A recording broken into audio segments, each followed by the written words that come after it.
Much has been said and written about Jesus Christ. It is said that he sacrificed himself for humanity by giving his life. But many atheists, agnostics, and non-Christians distrust this claim. After all, what credentials does the obscure carpenter from Nazareth have that may make us believe that he, Jesus, is the only agent chosen by God to bring this salvation to human beings? And what does this salvation consist of? Salvation from what? We will see the answers to all these questions in other videos, but for now, let's situate Jesus in relation to Earth's history. There are many philosophers and scholars from various countries who completely reject the historical existence of Christ. They even argue that it is a myth invented by the early Christians. If we reject the biblical accounts about Jesus, that is, if we do not accept them as proof of his existence, we must look for other non-Christian testimonies that allow us to affirm that he existed. We have several testimonies outside the Christian framework. Let's start with Tacitus.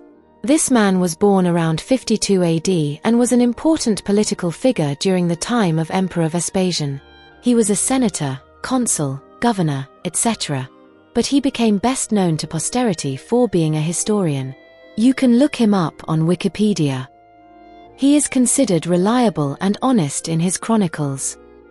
He used official documents of the Roman Empire to report the history of Rome from 14 to 68 AD. And he described the events relating to the origin of the fire of Rome, during which the people blamed Nero, as follows. He wrote, Nero presented as guilty and cruelly punished the Christians, whose founder Christ had suffered the death penalty in the reign of Tiberius by sentence of the prosecutor Pontius Pilate. Another author, Pliny. Gaius Pliny II, writer of multiple letters, was an orator, jurist, and politician. In one of his texts, he addresses the existence of a group of people who called themselves Christians who gathered to sing hymns on a fixed day, certainly still on the Sabbath, in honor of Christ as a god. They made promises to abstain from theft, adultery, and other good works. Other testimony, Bar Serapion, was a philosopher of Syro-Palestine origin. He lived approximately 70 AD. He wrote a letter to his son from prison. This letter serves to encourage his son and encourage him to persevere on the path of wisdom. This letter is compiled in a Syrian manuscript, which was the language of Jesus, from the 7th century, and housed in the British Museum in London. The part that interests us says, "What advantage did the Athenians gain when they killed Socrates? Famine and destruction fell upon them. What advantage did the men of Samos gain when they burned Pythagoras alive? Their land was invaded by the sea. What advantage did the Jews gain when they condemned their wise king to death? They were destroyed and expelled and live in total dispersion." He further says, "But Socrates still lives in the teachings of Plato, Pythagoras in the statue of the goddess Hera, and the wise king continued to live in the teachings he had given." Therefore, Bar Serapion seems to refer to Christ as the wise king condemned to death by the Jews. And not being a Christian, he refers to Christ in a neutral tone and on an equal footage with Socrates and Pythagoras. In addition to pagan sources, there is also historical testimony about Jesus from Jewish sources. In this case, Flavius Josephus, who lived between 37 and 97 AD and who was a Jew of aristocratic priestly lineage.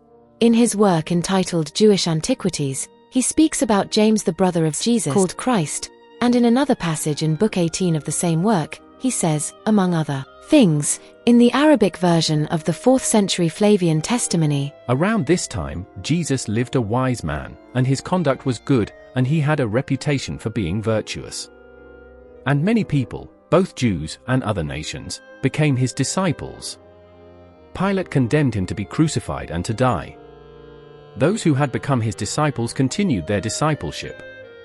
They reported that he had appeared to them 3 days after his crucifixion and that he was alive and therefore could be the Messiah, about whom the prophets had spoken wonderful things." He wrote this before 93 AD. Some say this text is not true, others say it is. We can see the different positions held by scholars on this in chapter 4, page 58 onwards, of the Book of Maranatha by Dr. Paulo Lima. Link below. Now we will finally look at the testimony of the Talmud, a collection of sacred books for the Jews, discussions, customs, and history. In the Babylonian Talmud's treatise Sanhedrin, you can read a text among others where it says, "On the eve of the Passover they hanged Yeshu the Nazarene." Yeshu is the Hebrew name for Jesus. Thus, from these pagan and Jewish testimonies, we can conclude that Jesus of Nazareth was at least a historical figure. There doesn't seem to be any position for the idea that he was a simple mythical personality invented by the early Christians. These authors were on the margin of Christianity because they were pagan Jews, and therefore they had no interest in sustaining the historicity of Jesus Christ, yet they did. Thus we have historical support for the existence of the main character of the 4 biblical Gospels of the New Testament. Jesus existed, lived, and ministered in Palestine in the 1st century of our era.